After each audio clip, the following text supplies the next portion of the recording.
al comenzar el primer capítulo del libro de Hebreos. Ahí vamos a enfocarnos en el día de hoy.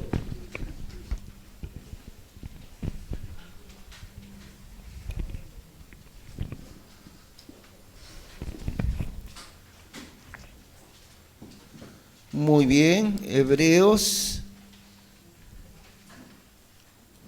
que está cerca, un poco cerca ya del final de la Biblia, ¿no? El libro de Hebreos. Bueno, como el título lo dice, está dirigido al pueblo hebreo, al pueblo de Israel. Eso es algo muy importante de tomar en cuenta antes de estudiar el libro completo, aunque solamente vamos a entrar al capítulo 1 hoy día, pero igual necesitamos tomar en cuenta que fue escrito al pueblo de Israel. Así como hay en el Antiguo Testamento toda la explicación de los sacrificios allí, todo el régimen que Dios estableció a través de los sacrificios, de la ley y los sacerdotes, que eran los únicos que podían ministrar delante de Dios. Y eso necesitamos tomar en cuenta primero, como digo, muy importante antes de el estudio del libro. Vamos a leer entonces los primeros versículos de Hebreos. Dios, que habló muchas veces y en muchas maneras en otro tiempo a los padres por los profetas, nos ha hablado en estos postreros días por su Hijo, a quien constituyó heredero de todas las cosas, por quien asimismo hizo los siglos. Y allí nos detenemos un poco para examinar las palabras de Dios al iniciar este libro maravilloso realmente de Hebreos. Así como decimos que dirigido al pueblo de Israel, es innegable que tiene que hablarse de la historia antigua de Israel, ¿no? Empezando desde Moisés, siguiendo con empezando con Abraham y siguiendo más adelante con Moisés y la ley de Dios que fue promulgada para ellos, para Israel. De manera que Dios habló muchas veces y teniendo en cuenta esto, ¿no? Dios no habló a cada país del mundo. En ese tiempo no todavía. Dios que habló muchas veces, nos dice aquí, pero habló al pueblo de Israel. ¿Cuántas naciones habría en el mundo en ese tiempo? Bueno, hoy en día, si no me equivoco, hay cerca de 200 países o por ahí, creo que son como 180, más o menos, de los países que hay en el mundo entero. Y posiblemente habría un número similar, un poquito más, un poco menos, ya desde ese tiempo. Supongamos que sean 180 países. ¿A cuántos países habló Dios para manifestar su palabra en aquel tiempo? Solamente a uno en medio de todos ellos, la nación santa de Israel. Muy necesario de recordar eso, que en un tiempo en medio de naciones paganas e idólatras, sin excepción, y uno examina la historia de aquellos pueblos, incluyéndonos a nosotros mismos también, incluyendo al antiguo Perú, incluyendo a los incas y aún a las culturas preincaicas también. Nuestros antepasados también fueron bastante idólatras y todos los países en el mundo, sin excepción, se fueron detrás del paganismo y de la idolatría. Por lo cual Dios no trató con ninguna de aquellas naciones, únicamente con su amado pueblo Israel, con su pueblo escogido para ser un pueblo santo en medio del mundo. Y aunque ellos no cumplieron ese llamamiento de Dios, lo hicieron solamente en parte, apenas en parte. Pero aún de todas maneras Dios los siguió considerando y los sigue considerando hasta hoy, el pueblo santo de Dios. A ellos Dios se manifestó.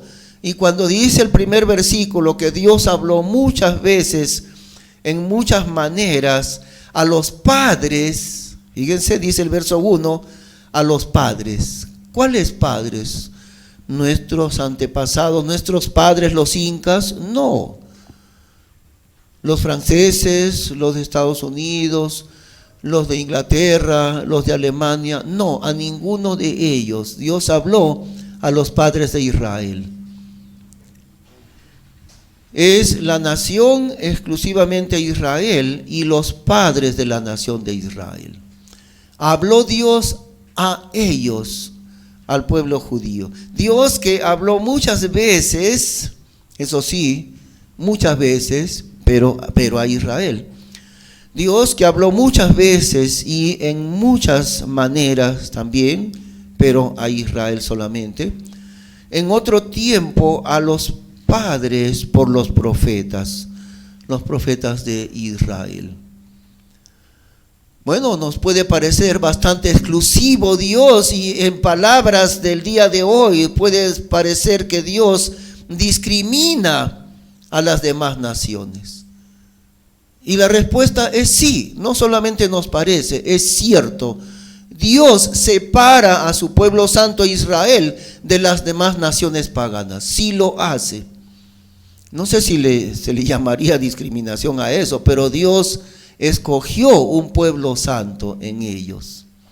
Y separó ese pueblo santo de Israel de en medio de muchas naciones llenas de paganismo y de idolatría. Así que a ellos les habló muchas veces y en muchas maneras.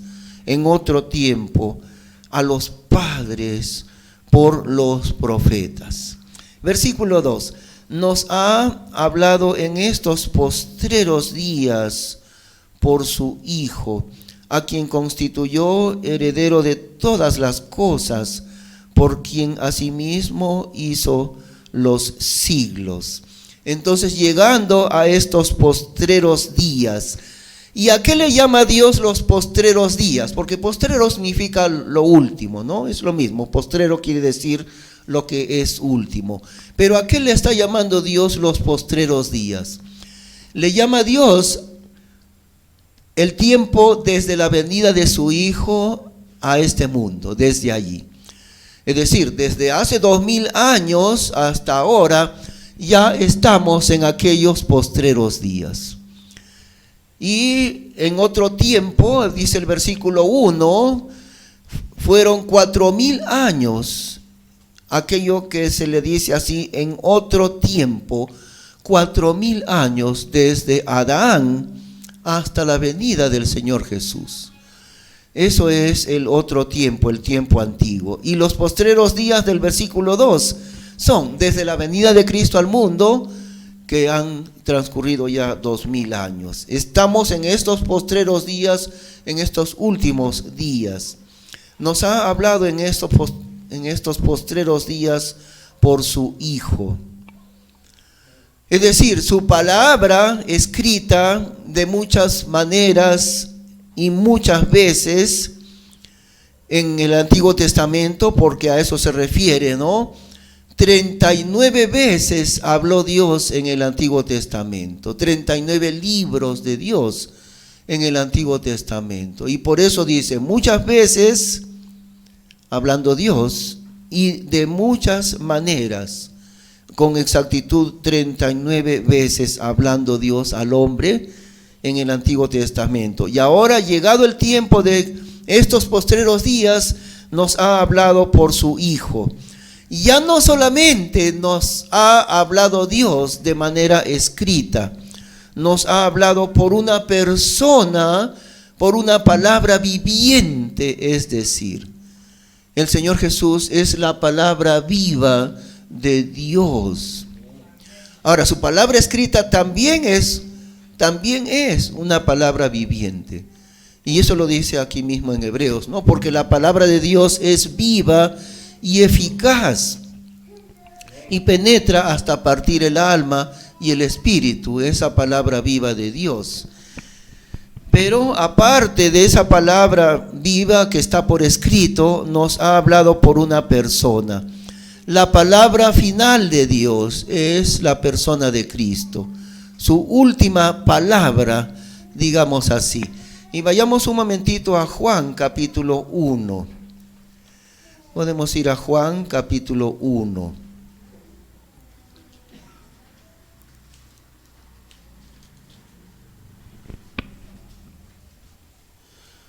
Donde se utiliza esta palabra verbo.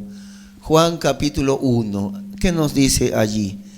En el principio ya era el verbo, y el verbo era con Dios, y Dios era el verbo. 3 veces en un solo versículo la palabra verbo. Bueno, en cualquier idioma el verbo es el corazón de las expresiones y de las palabras. No hay ninguna expresión en ningún idioma si no fuera por el verbo. El verbo es como el corazón de las palabras en cualquier idioma, en cualquier idioma. Por ejemplo, digamos, utilizamos una frase cualquiera, ¿no? Correremos 5 kilómetros el día 16 de febrero. Correremos 16 kilómetros el día 16 de febrero. ¿Cuál es el verbo allí? Correremos, ¿no? Está en un tiempo futuro. Correremos 16 kilómetros el día 16 de febrero. Todas las otras palabras son complementarias. La palabra correremos es la palabra esencial allí. Ese es el verbo, correremos. Todas las demás palabras, parece que hay como unas 15 palabras aparte, son solamente complementarias. Lo esencial de haber dicho eso es el verbo, y el verbo es correremos, correr.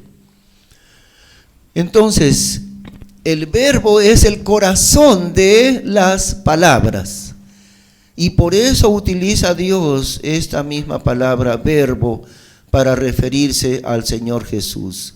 En el principio ya era el verbo, y el verbo era con Dios, y Dios era el verbo. Para ratificar lo que está en Hebreos, ¿no? Dios nos ha hablado por su palabra escrita, pero a través de Cristo nos ha hablado por una persona viviente. Él es la palabra final de Dios. Él mismo es la manera como Dios habla. Su vida entera es la palabra final de Dios. Y esto de la palabra final es como cuando hay un argumento acerca de algo, y el argumento puede ser sumamente largo, pero el argumento siempre termina en una conclusión. Si hablamos de un tribunal, por ejemplo, ¿no? Los tribunales a veces tienen fojas enteras, un montón, 1500 páginas de un juicio que se ha efectuado. Si son 1500 páginas, a veces son así, muy extensos los documentos en un juicio, en un tribunal. Si son 1500 páginas, las 1500 páginas van a concluir en una sola cosa: inocente o culpable. Todas esas 1500 páginas concluyen hacia una sola sentencia: inocente o culpable. Y para declararlo inocente o culpable han sido necesarias 1500 páginas. Ahora, Dios concluye todo lo que Él quiere decirle al hombre con una sola persona, con Cristo Jesús. Por Él Dios habla elocuentemente al hombre, por su palabra escrita, sí, pero también por su palabra viviente, la persona de Cristo. Recordamos cuando Él se bautizó ahí delante de Juan el Bautista, ¿no? Y Juan le dice: Y yo necesito que tú me bautices a mí, Señor. Y tú quieres que yo te bautice a ti. Tú eres mi maestro. ¿Cómo yo te voy a bautizar a ti? Y el Señor le dice, deja, porque así conviene que cumplamos toda justicia. Y sin ser pecador, sin necesitar el bautismo, el Señor Jesús se bautizó. Y cuando se estaba bautizando, descendió el Espíritu Santo sobre él en forma de paloma, y vino una voz del cielo que decía, este es mi Hijo amado, en quien tengo complacencia. A él oíd, a él oíd. Él es la palabra viva de Dios mismo. Ahora, volviendo entonces a Hebreos capítulo 1. Estamos otra vez ahí, capítulo 1 de Hebreos. Versículo 2.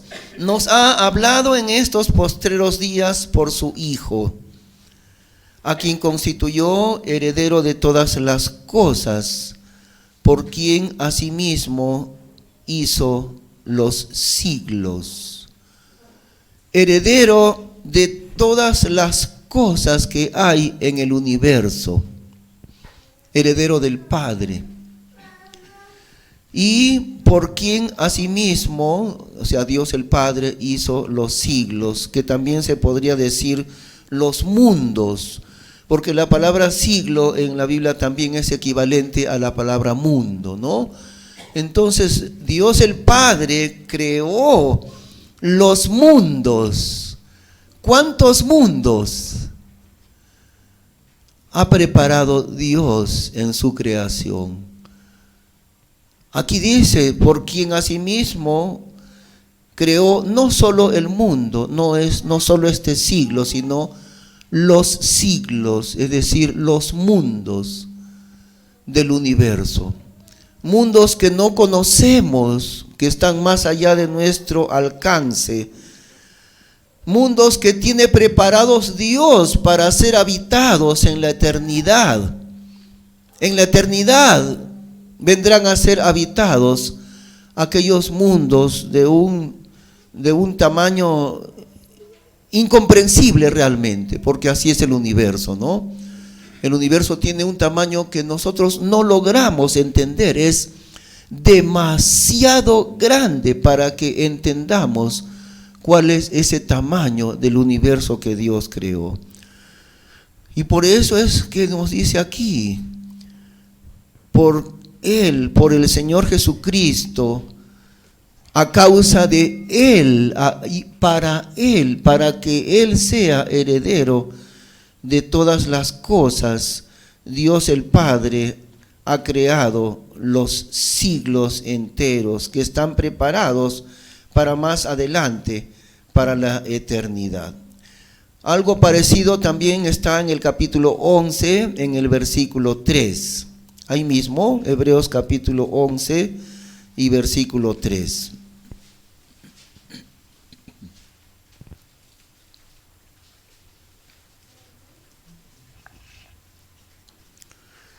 Nos dice, por fe entendemos haber sido compuestos los siglos por la palabra de Dios, de tal manera que las cosas que se ven no fueron hechas de cosas que aparecen.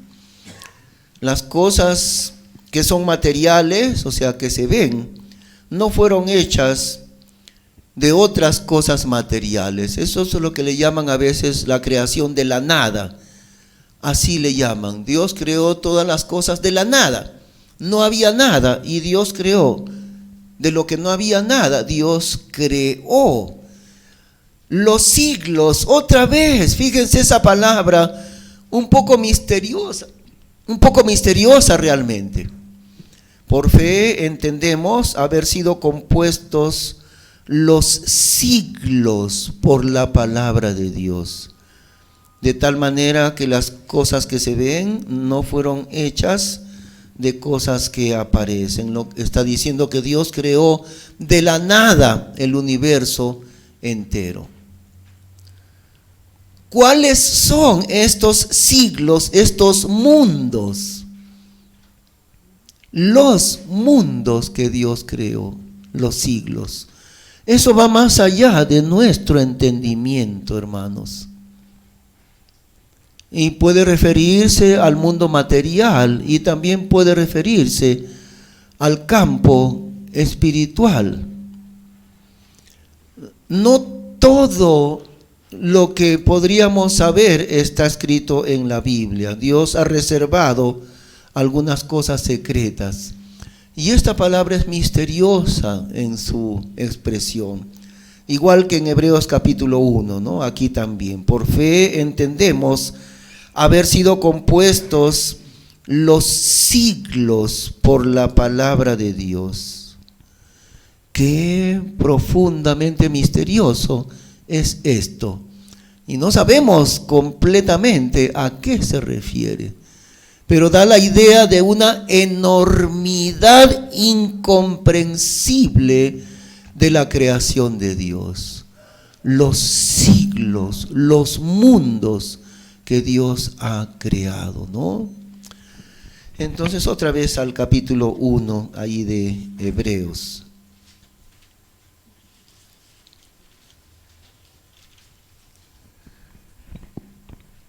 Y el Señor Jesús ha sido constituido heredero de todas aquellas cosas, de todos aquellos siglos, por quien asimismo, es decir, Dios el Padre, hizo los siglos, por causa de Él, por amor de Él, por razón de Él, de su Hijo Jesucristo. Versículo 3. El cual, o sea, Cristo el Hijo, siendo el resplandor de su gloria, de la gloria del Padre, es decir, ¿no? El cual, siendo el resplandor de su gloria y la imagen expresa de su sustancia, de la sustancia del Padre. Y si recordamos cómo dice también en Juan, al empezar el libro de Juan, ahí nos dice también, a Dios nadie le vio jamás. Es decir, al Padre, ¿no? A Dios nadie le vio jamás.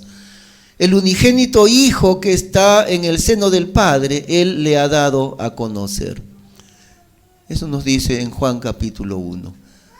Aunque a Dios nadie le vio jamás, al Padre, el unigénito Hijo, Cristo Jesús, Él le ha dado a conocer. El unigénito Hijo que está en el corazón del Padre, que está en el seno del Padre.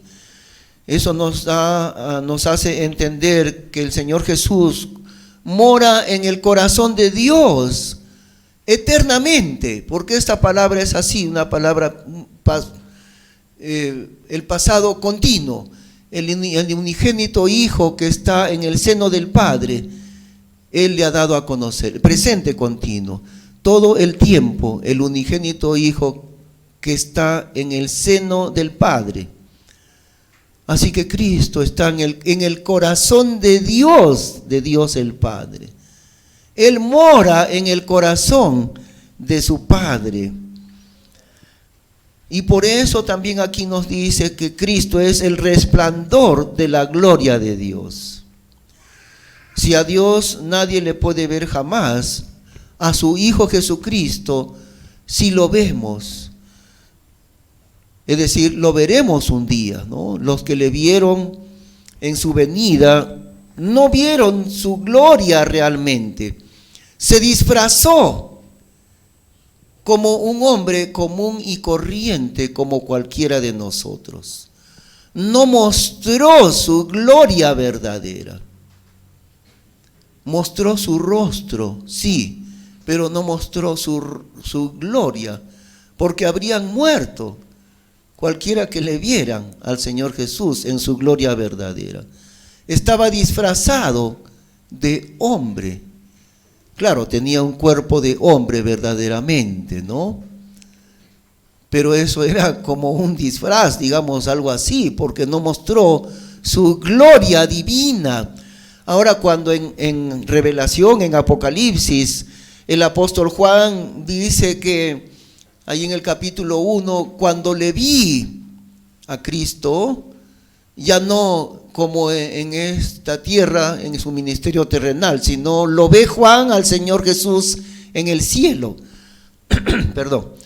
Y Juan dice, cuando le vi, caí como muerto a sus pies.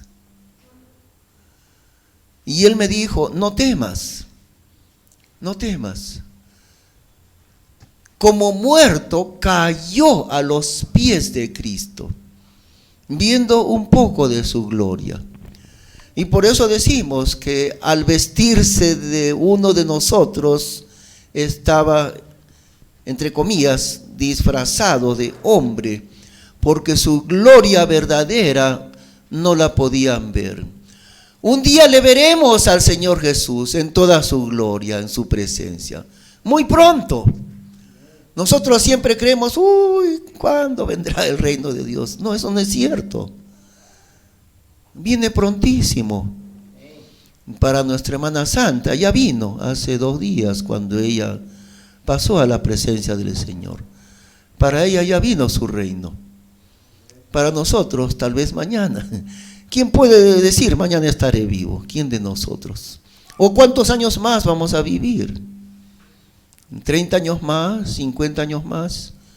Es mucho tiempo, 50 años. 50 años no es nada. 70 años no son nada. 90 años no son nada. Eso dice la Biblia. Acabamos nuestros años como un pensamiento, como la neblina que salió tempranito y al rato ya no está. Así es la vida de nosotros. Y nosotros decimos, el reino de Dios está lejísimos. No es cierto, el reino de Dios no está lejísimos. Está aquí, al pie de nosotros, el reino de Dios. Muy cerca. Y por eso la Biblia termina diciendo, ¿no? Ciertamente vengo en breve. Amén. Sí, ven, Señor Jesús. Y le vamos a ver a Él, el resplandor de su gloria, de la gloria del Padre, y la imagen expresa de su sustancia. El resplandor de la persona del Padre, ¿qué más? La imagen expresa de la sustancia de Dios, de la esencia de Dios. Él es la gloria de Dios. Y nos sigue diciendo, versículo 3, y sustentando todas las cosas con la palabra de su poder. Aquí está algo que los señores científicos, o entre comillas científicos, nunca entienden, nunca aprenden, nunca vienen a preguntarle a Dios, nunca saben la verdad de las cosas, los señores de la ciencia. Aquí nos dice el versículo 3, que si el universo continúa su existencia, es porque hay algo que sustenta aquella existencia, segundo tras segundo, minuto tras minuto, hora tras hora, día, año tras año.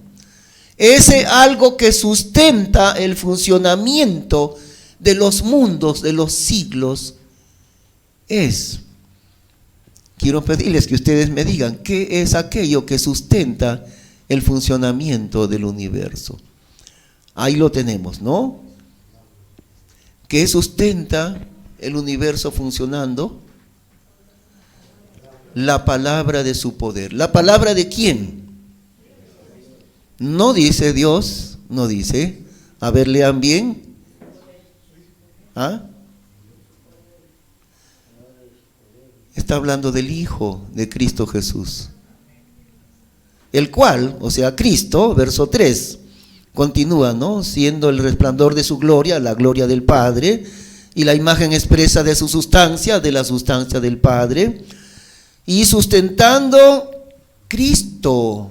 No está hablando del Padre el verso 3, sustentando Él, Cristo Jesús, sustentando todas las cosas con la palabra de su poder, habiendo hecho la purgación de nuestros pecados por sí mismo. Ahí está, no es el Padre, es Cristo. el que ha purgado nuestros pecados. A Él se refiere. Él sustenta, el Señor Jesús, el universo entero con la palabra de su poder. Y si no fuera por la palabra de Cristo, el universo sería aniquilado en una fracción de segundo. ¿Qué sustenta el movimiento de un automóvil? ¿Cómo es que sigue caminando un automóvil? Por el combustible, ¿no? El gas, gasolina o a veces diésel, petróleo diésel, cualquiera de eso. A electricidad también, a los carros eléctricos. Pero ¿por qué sigue corriendo el carro? Por el combustible. Se le acabó la gasolina, se para el carro. Ya no hay gasolina, ya no camina el carro, ¿no es cierto? Así es el universo. ¿Cómo es que sigue funcionando? Hay algo que le da funcionamiento. La palabra del Señor Jesús.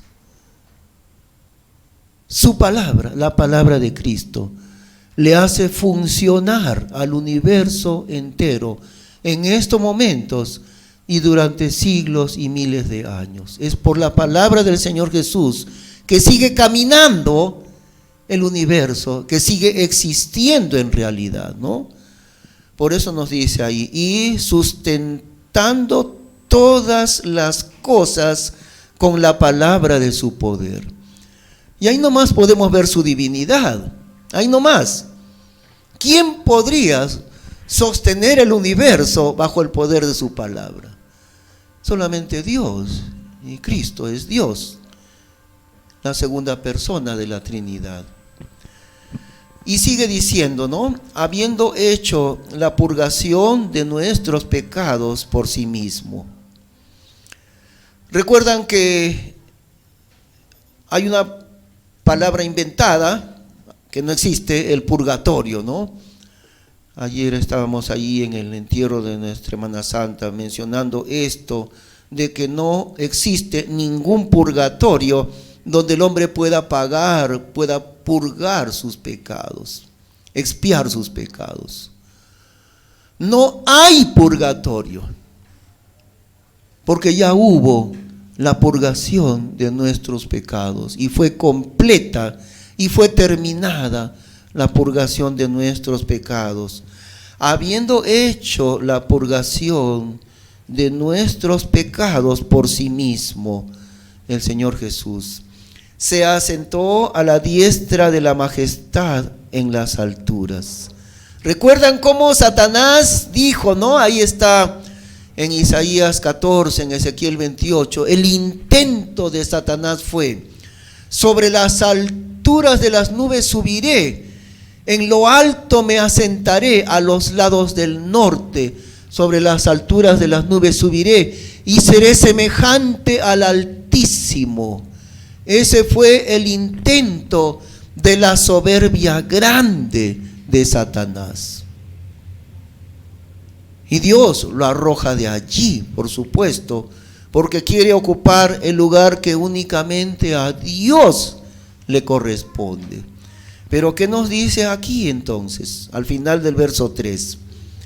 Habiendo hecho la purgación de nuestros pecados por sí mismo, se asentó a la diestra de la majestad en las alturas, debido a que Él se humilló hasta la muerte, haciéndose obediente hasta la muerte.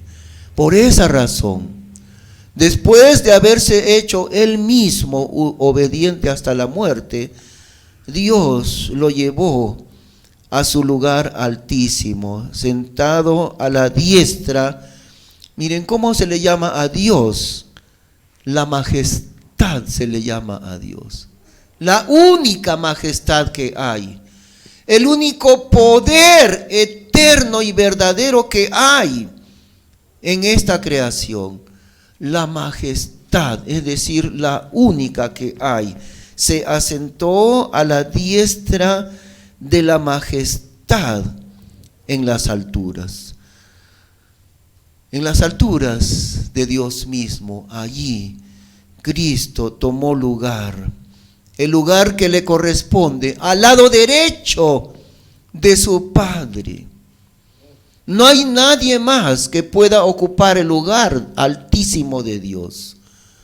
Pero Dios le ha dado a su Hijo el lugar que le corresponde, a la derecha de la majestad en las alturas, Cristo Jesús. Verso 4, siendo hecho, o sea, el Señor Jesús, ¿no? Siendo hecho tanto más excelente que los ángeles, cuanto alcanzó por herencia más excelente nombre que ellos.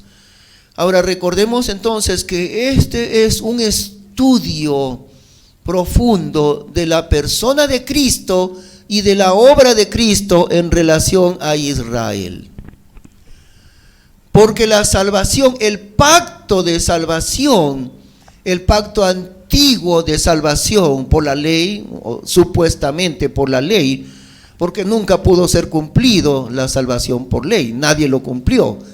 Pero existió ese primer pacto de Dios, ese Antiguo Testamento, porque testamento en el idioma hebreo, testamento es lo mismo que pacto. Por eso tenemos dos partes en la Biblia, Antiguo Testamento, que es lo mismo que Antiguo Pacto, y Nuevo Testamento, que es lo mismo que Nuevo Pacto.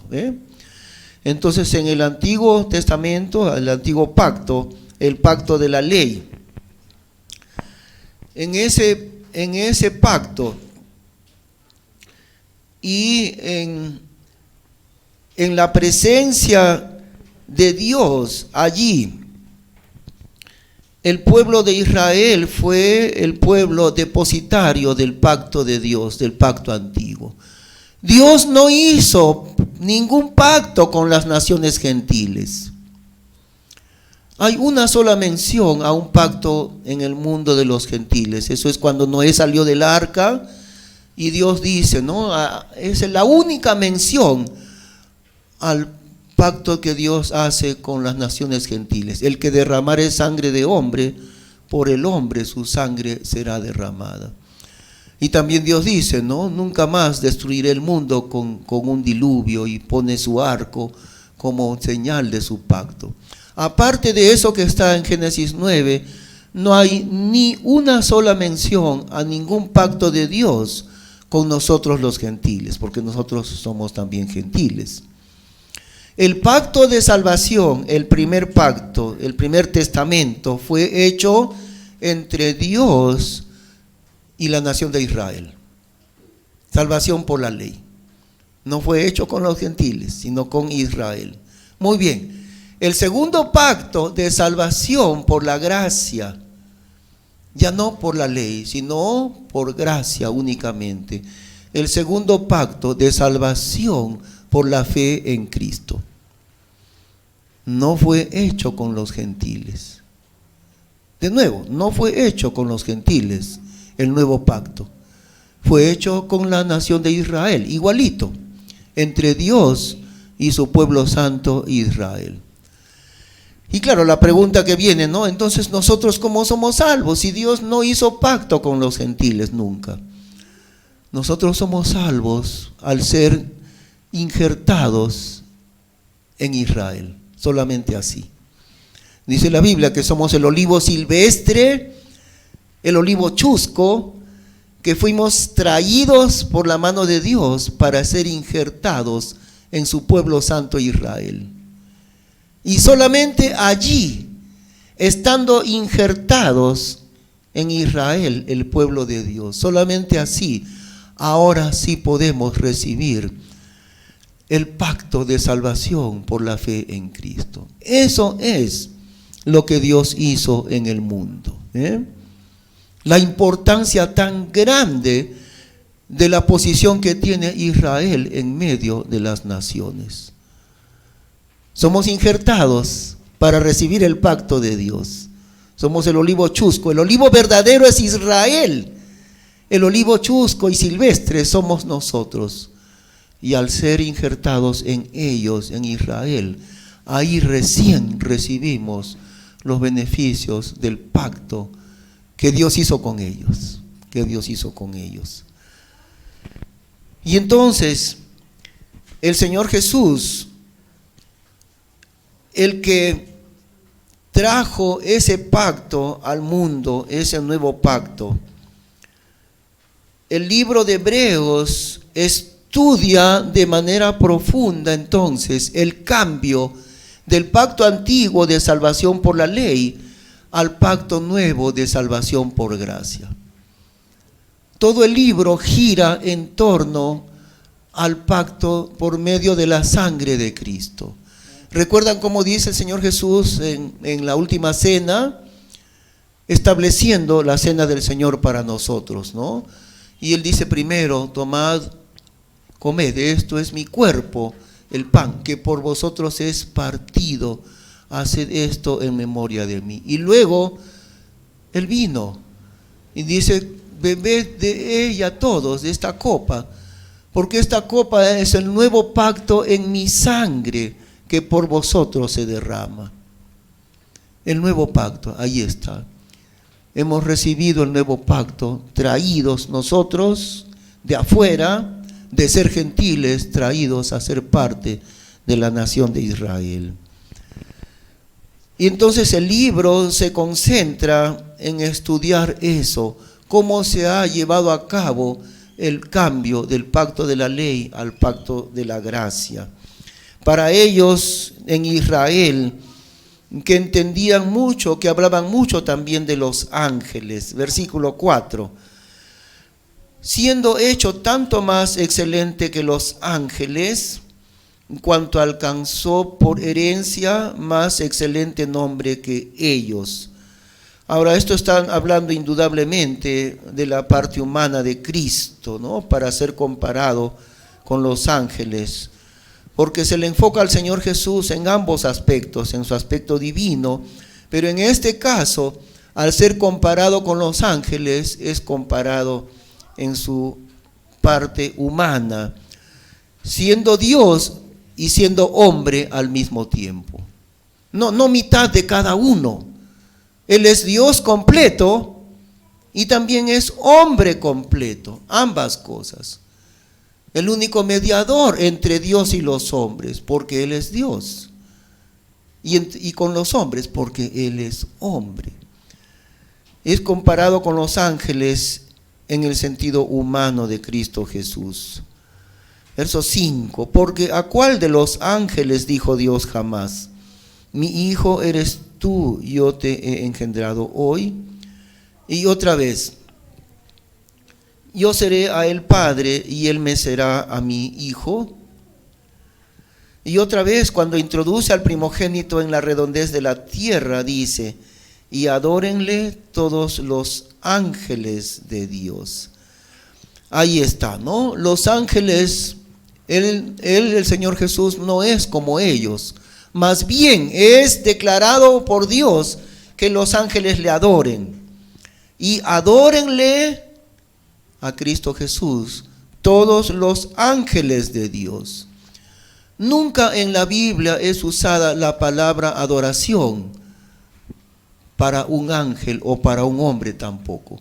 Cuando Juan en Apocalipsis, llega el momento en que él, tal vez movido por la emoción del momento, dice Juan el apóstol: yo me postré a los pies del ángel para adorarle. Y el ángel me dijo: no, yo soy tu consiervo, adora a Dios. El ángel le dice: no, Juan, yo soy consiervo tuyo. Es ángel y Juan es hombre, pero aún así le dice: no me puedes adorar. Yo soy consiervo tuyo, adora tú a Dios. Así que la palabra adorar jamás es aplicada para algún hombre, ni tampoco para algún ángel. El único que exclusivamente merece adoración es Dios mismo. Y aquí está reconociendo la divinidad del Señor Jesús. Por todos lados está la divinidad del Señor Jesús, que dice al final del versículo 6: y adórenle todos los ángeles de Dios. Adórenle a Cristo Jesús, que no es como un ángel. Aparece Él con apariencia de ángel, eso sí. Miren, muchas veces en el Antiguo Testamento el Señor Jesús aparece y es llamado el ángel de Jehová. También, aún en esa frase que se le llama a Cristo el ángel de Jehová, ahí nomás se puede notar su divinidad. ¿Por qué? Porque nunca es llamado un ángel de Jehová. Porque un ángel de Jehová sería uno de muchos, uno de muchísimos, ¿no? Un ángel de Jehová. Al Señor Jesús se le aplica esa frase, el ángel de Jehová. Es decir, el único que hay, el ángel de Jehová. Aparece el ángel de Jehová, o sea, Cristo Jesús, desde el comienzo de la Biblia. Aparece donde Abraham, aparece donde Jacob, aparece donde Moisés, aparece con Josué. Muchas veces aparece delante de los padres de Sansón, etcétera, etcétera, etcétera. El ángel de Jehová, llamado así el Señor Jesús en el Antiguo Testamento. Y a pesar de que se le llama el ángel de Jehová, aparece con cuerpo de hombre. Delante de Abraham, el Señor Jesús aparece con cuerpo humano. Ahora, ¿cómo aparece con cuerpo humano el Señor Jesús delante de Abraham, si todavía él no había nacido de la Virgen María? No sabemos cómo. No sabemos. Lo que sí sabemos, Dios es poderoso y no hay límite para su poder. El Señor Jesús todavía no había tomado cuerpo humano. No había nacido de la Virgen María, como dice la Biblia, ¿no? Porque cuando vino el cumplimiento del tiempo, Dios envió a su Hijo, nacido de mujer y nacido bajo la ley. Pero eso no se había cumplido aún. Sin embargo, aún así, el Señor Jesús aparece acompañado de 2 ángeles delante de Abraham, por ejemplo. Aparece delante de Jacob, aparece luchando con Jacob, el ángel de Jehová, Cristo Jesús. Seguimos un poquito, ya nos quedan más tiempo, pero en el versículo 6 y el versículo 7... Y ciertamente con respecto a los ángeles dice, el que hace sus ángeles espíritus y a sus ministros llama de fuego. Mas al Hijo, tu trono, oh Dios, por los siglos de los siglos, cetro de rectitud, el cetro de tu reino. Amaste la justicia y aborreciste la maldad. Por esto Dios, tu Dios, te ungió con el aceite de alegría más que a tus compañeros. Esto es una cita exacta de uno de los salmos del Antiguo Testamento. Está citando con exactitud un salmo del Antiguo Testamento. Ahora, otra vez es afirmación directa de la divinidad de Cristo, ¿no? Versículo 8. Mas al Hijo, o sea, Dios el Hijo, más al Hijo, tu trono, oh Dios, y ahí está la cita de uno de los salmos, tu trono, oh Dios, por los siglos de los siglos. Estas palabras son directamente al Señor Jesús. Cetro de rectitud, el cetro de tu reino. Amaste la justicia y aborreciste la maldad. Por esto Dios, tu Dios te ungió con el aceite de alegría más que a tus compañeros. Ahora, examinemos con cuidado.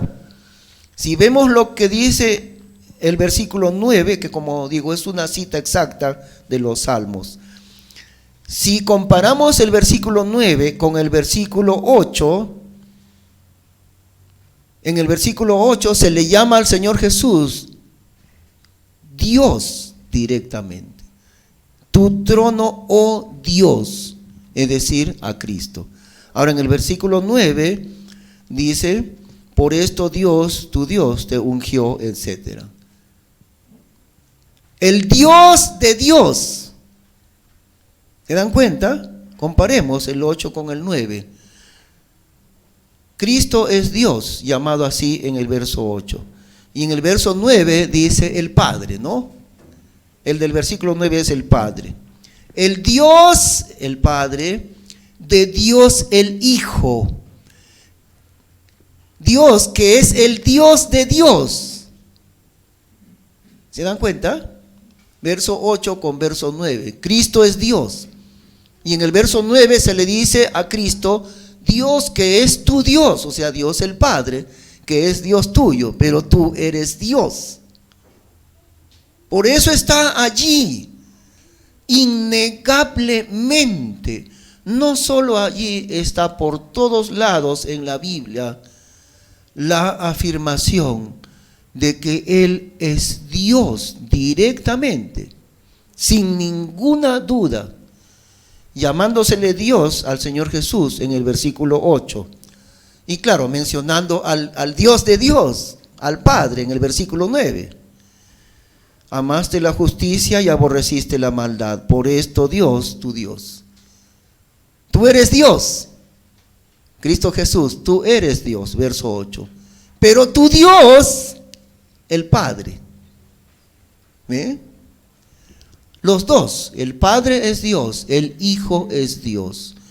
Sin ninguna duda, eso es lo que dice la Biblia.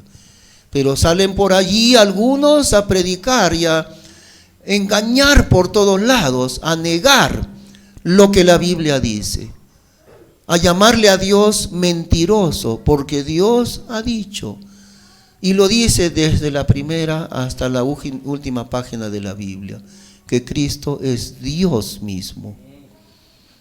Y vienen por ahí a decirles a la gente, ¿no? A engañarles. Usted sabía que Cristo no es Dios. Y a veces se tropiezan con los creyentes verdaderos. Pero ¿qué dice de ellos la Biblia?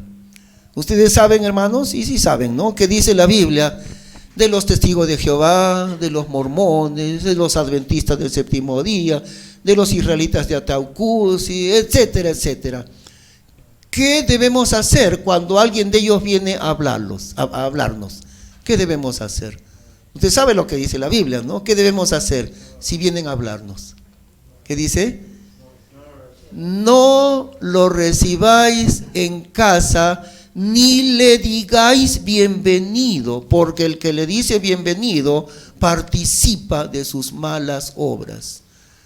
Dice Dios, a ese falso maestro, no lo recibáis en casa. ¿Alguna vez usted los ha recibido en casa? Yo no, hace muchos años entendí. Dios dice, no lo recibe en casa, yo no le recibo en casa. Llegan a tocar la puerta y le digo, Señor, gracias, ya sé quién es usted. Hasta luego. No, que esto, que la Biblia, que no, chao. Y le cierro la puerta, porque no hay otra manera. Tengo que cerrarle la puerta. No lo recibáis en casa. ¿O le gusta a usted hablar con los adventistas del séptimo día? Usted será engañado. El adventista no será engañado. Usted será engañado. Satanás no fue engañado. ¿A quién engañó Satanás? A la mujer. Si usted comienza a recibir a los testigos de Jehová, va a terminar engañado. Usted, no ellos, usted.